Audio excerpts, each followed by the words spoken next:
Me and my big brother, man, we got into an argument the other day, and he got his own trucking company too, and he was talking to me, talking about, things turning around. He was really talking to me about JB Hunt and how he found his load on JB Hunt, and they were paying him like $4 a mile. He thinking things finna turn around, and I said, man, you a fool, man. I said, I know your little your muscle head be eating booty, man. That's why anytime we get on the phone, we have to get off the phone. Your wife, you don't talk on the phone when your wife in the room. You have to go in another room because you don't want her to call you out, man. I know your ankles, your Achilles heel got vein popping out of because you always on your tippy toes. And see, we don't had this discussion before, man. And I even did it on the podcast, like, there's no reason in hell that I'm going to take any load from JB Hunt, because JB Hunt is my arch enemy. All those big carriers, man, who do not have any product to sell, they getting up all these contracts, and he know this. They taking all the contracts, knowing that they don't have the manpower to do it, but they control the market, man. And now that, that things are turning around and the capacity done went down, now all of a sudden they want to put loads on the board that's more competitive or more fairly priced. But see, I don't negotiate with terrorists, man. You ain't learned nothing from Big Brother, man. I don't negotiate with terrorists. I go into Venezuela and take your oil if you try to play unfair reindeer games, man. And see, he's a carrier just like me. And the funny thing about it, man, it like he is a carrier. So he's not running under anybody's authority. I will deal with somebody who down in the trenches, these smaller brokers, and I will negotiate with them because I know what kind of foot they got on the back of their neck, more so than I'm going to deal with the JP Hunts, the RXOs, the XPOs, the Snyders, because that's who I'm competing against. That's the companies that don't want to see your company survive. And he the OG, man. I ain't even the OG. He the one survived in the trenches of Etheridge. You follow me? So it's like when it come down to what loads you gonna take and what loads you not gonna take, I know you trying to survive to the next day, but man, do you have any mirrors in your house? Do you ever look at your reflection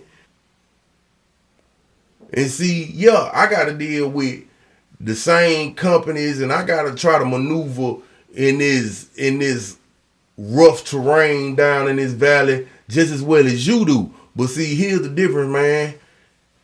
It's funny because when I pull up to the truck stops at 7 p.m., the truck parking already be filled. How is the truck parking already filled? Y'all, this ain't Bank of America. You ain't no bank teller at Bank of America. You ain't got no business behind an 18-wheeler if you trying to set your drive time for a 9 to 5.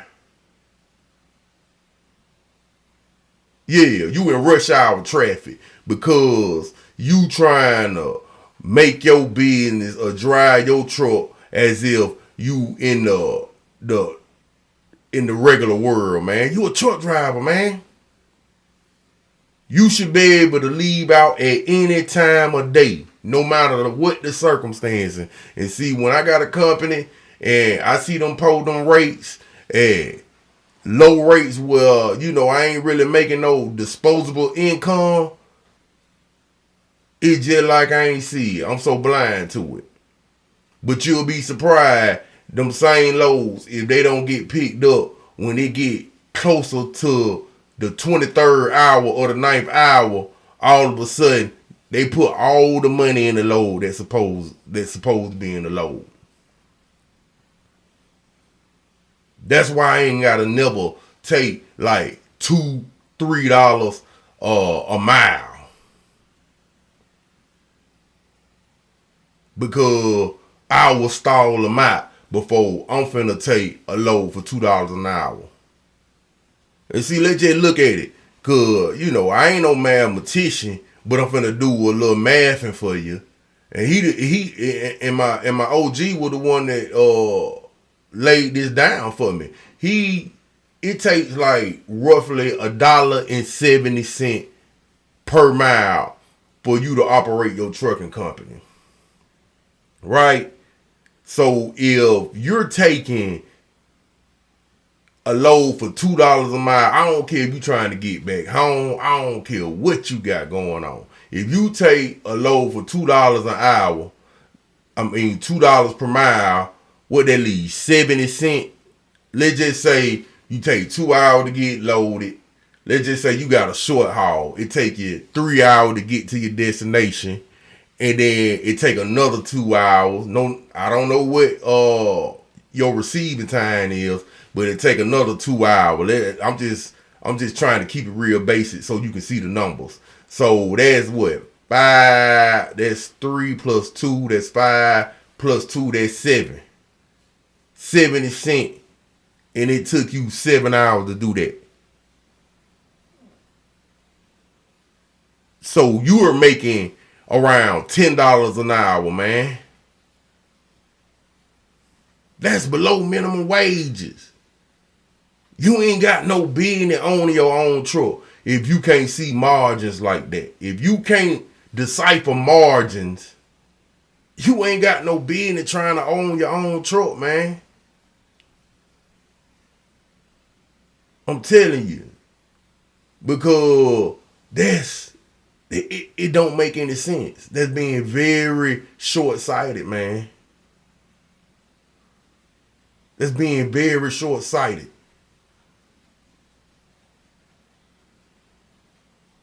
You can't see a face because you're blinded by her hips.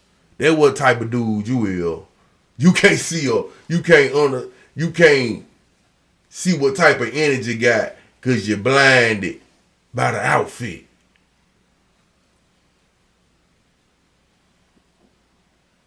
So yeah, we got into it, man. And I told him, man, I already know, everybody in your life run roughshod over you. Yeah. No wonder you keep that Vaseline on your lip like that. And he gonna be like, yeah, shut up, fool. You eat booty too. Yeah, I might do. But it's for a good time. Yeah, it's for grandstanding. It ain't because I'm trying to manipulate or I feel like I got to. We just living like a rock star. So for those who in the business who don't understand that it take $1 on the average, $1.70 per mile just to operate your trucking business. That's with you running under your own authority. Man, you taking a load for $2 per mile, man, you making $10 an hour. If not less, man.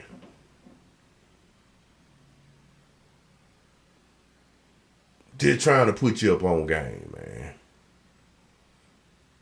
That's why, like I said before, we have to use the tools, man, and we have to stop thinking in survival and start thinking in abundance, man.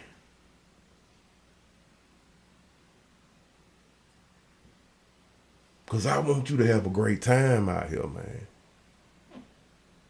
I want you to have a great time. And we also went over another thing because he was telling me how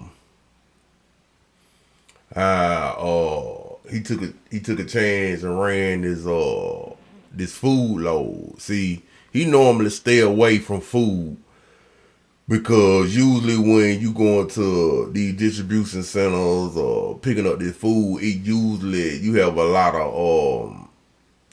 of detention. You know, you get retained because it usually not don't run that smoothly. And he ended up picking it low because I guess he just needed a load right quick. And he picked up the pasta load in Atlanta somewhere. And I think he took it. He picked it up on a Sunday. That's another thing, man. Hey, man, you can't go to altar call and be a truck driver, man. You might have to leave out on a Sunday. You can't be going to prayer breakfast. I mean, you can go when you can go, but you got to maintain your business and you got to be ready to go get it at all times. But anyway, I digress. He picked up a load of pasta and he ended up taking it to Tennessee, right over the state line. And he made a good amount of money on it, but he was like, man, I'm just gonna eat it. It's gonna take all day. But in all actuality, that load they didn't take but an hour to load them, and they just took an hour to unload them. And I think he drove like 2.5 hours. He made good money off that load.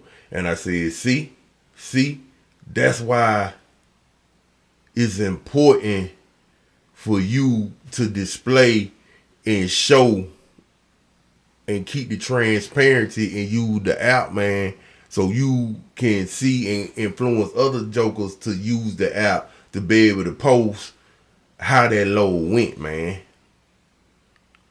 Because you don't missed out on a lot of money because all distribution centers, all warehouses, shippers, and receivers are not alike. So it's distribution centers and receiving centers and warehouses that, you know, they got a little more respect for your time and they can get you in and out of there. And you could take that load and keep, you know, them wheels turning, you know, just like when you take something like them auto parts or something like that, man. Yeah, that's another little nugget, man. You know, auto part loads, man, they usually get you in and out, man. I don't mind sharing that to you, man. Cause I look at other small trucking companies or 3 trucks or less. I look at y'all as my ally. I want you to tell me information and I want to give information so we can start to leverage and defend our position, man.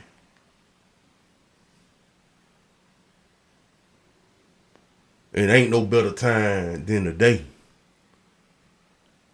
because the job market and the flow of resources for sitting on your ass type of work, you know what I mean, they're getting phased out by AI.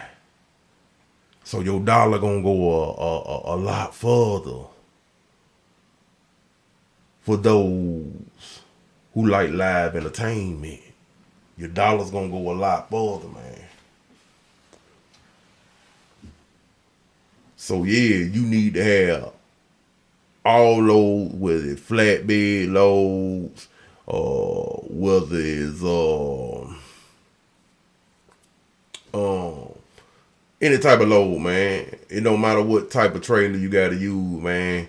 We need to be posting so we can have the data to making informed decisions and get the most out of your time and your labor, man. Cause the trucking industry will rise again, man. And this time we wanted to stay up no matter who in office because now we working and dealing and having our business based on knowledge. So yeah, all y'all hard head, stiff neck, water head, ass dudes out there, man, who wanna just gonna take any and everything just to keep the wheels turning, man. Either you better get with it, man, or you gonna get rolled over, man. You need to be out of here, man. Cause you only strong as your weakest link.